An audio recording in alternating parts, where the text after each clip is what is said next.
Namaste, people.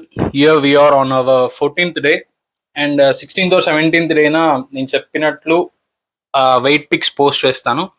And ఎంత వెయిట్లో ఉన్నానో ఆ వెయిట్లో నేను ఎలా ఉన్నాను, దాని తర్వాత నుంచి వీక్లీ అప్డేట్ ఆర్ 10 డేస్కి అప్డేట్ ఇస్తూ ఉంటాం మనం 90 డేస్ అయ్యేంత వరకు.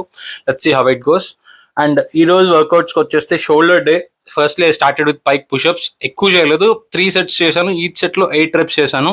ఎందుకంటే స్టార్టింగ్ నాకు కూడా అంత పర్ఫెక్ట్గా కూడా అవ్వలేదు, but still I'm trying. And దాని తర్వాత shoulder press, barbell shoulder press must important. అంటే మనకు మంచిగా పడి పంప్ భయంకరంగా ఉంటుంది అనమాట. దాని తర్వాత అప్రైట్ రోస్, ఇవి కూడా 3 సెట్స్ చేశాను. Like 30 kgs highest weight. పెంచుదాం, చిన్నగా పెంచుదాం, అన్నీ పెరుగుతాయి, వెయిట్ పెరుగుతుంది, కండ పెరుగుతుంది, అన్నీ పెరుగుతాయి.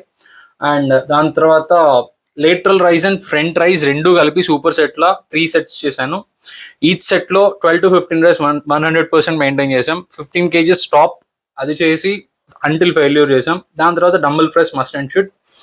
అండ్ ఫైనల్గా వచ్చేసి ఫేస్ పుల్ కూడా చేశాను అనమాట.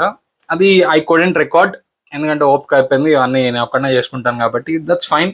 డంబుల్ రైజెస్ అంటే డంబుల్ ప్రెస్ కూడా చేసాం చెప్పినట్లు ఆల్రెడీ. అండ్ దాని తర్వాత డైట్కి వచ్చేస్తే మార్నింగ్ బ్రేక్ఫాస్ట్లో ఓట్ మీల్ తిన్నాను. ఓట్ మీల్ రెసిపీ నేను పోస్ట్ చేస్తాను. మధ్యాహ్నం ఫిష్, కొరలు, eggs and veggies, night pasta. So అలా డే అయిపోయింది. Love you all friends, please do follow. Thank you.